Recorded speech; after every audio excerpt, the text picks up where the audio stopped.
তো ব্যস্ততা জীবনে অনেকেরই আসে, প্রায় সবারই আসে। আর এই ব্যস্ততা আমাদেরকে অনেক কিছু শিখিয়েও যায়।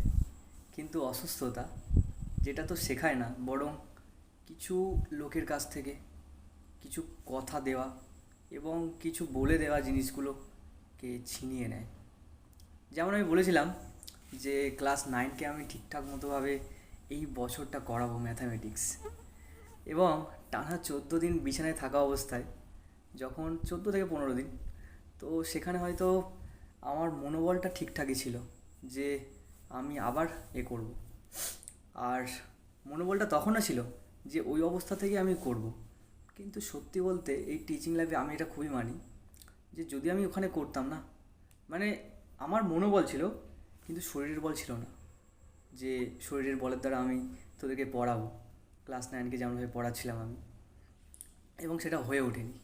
কারণ এটা আমি খুব মানি যে যদি, মানে বিশেষ করে টিচারদের ক্ষেত্রে এটা আমি খুব মানি যে যদি কেউ, মানে যদি কারো শরীর আর মন একসাথে না কাজ করে, সে টিচার কখনো বেস্টভাবে পড়াতে পারবে না, কেউই পড়াতে পারবে না।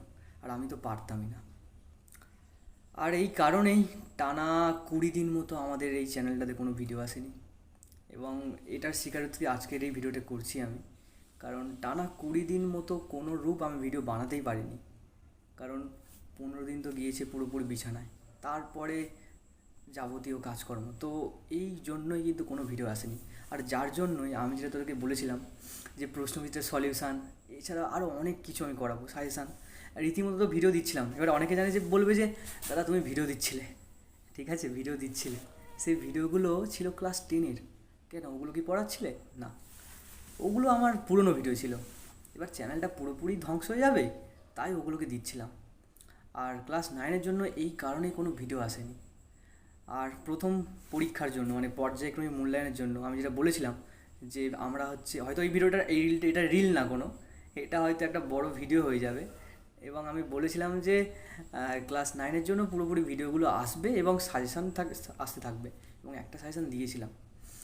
আর তার কমেন্টেই একজন বলেছিল যে দাদা এই রকমভাবে আনতে থাকো।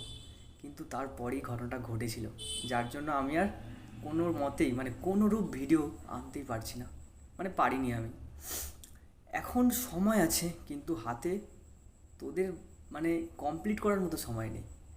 তো যতটুকু সময় আছে চেষ্টা করব যে কিছু করে থাকার, মানে করে দেওয়ার, আর কিছুই না। কারণ 20 দিন না অনেক কিছু করা যেত, আর যেটা আমরা পেরিয়ে এসেছি, মানে আমি পেরিয়ে এসেছি, আমি করতে পারিনি। আর তার জন্য আজকে বলা, প্রত্যেকের কাছে সরি যে তোকে বলেছিলাম যে ক্লাস 9-এর প্রথম পরীক্ষায় পুরোপুরি সাথে থাকবো, কিন্তু আমার এই অসুস্থতার জন্য আমি সাথে থাকতে পারিনি, এবং এটা আমারই হয়তো ব্যর্থতা। এবারে দেখা যাক দ্বিতীয় পর্যায়ে কী অবস্থা হয়। কারণ ওখানে আশা করি যদি আমার শরীর ঠিক থাকে, আর আমার মনোবল না কখনো ভাঙেনি, কোনো রোগে আমার মনোবল ভাঙেনি আজ পর্যন্ত। শুধুমাত্র শরীরের যদি কেউ না দমাতে পারে, ব্যাস ক্লাস 9 পুরো কেঁপে যাবে এই সেকেন্ড সেমিস্টার, মানে সেকেন্ড সেমিস্টার বলি, সেকেন্ড পরীক্ষা, থার্ড পরীক্ষার জন্য। তো ভালো করে পরীক্ষা দে সবাই, এটাই বলবো আমি। যে প্রথম পরীক্ষা হয়তো আমি খুব একটা হেল্প করতে পারিনি, কিন্তু মানে সেকেন্ড পরীক্ষার থেকে তৃতীয় পরীক্ষা যদি আমার শরীর ঠিকঠাক কাজ করে, তো সেই হেল্পটা আমি করে দেখাবো। ভালো করে পরীক্ষা দে সবাই।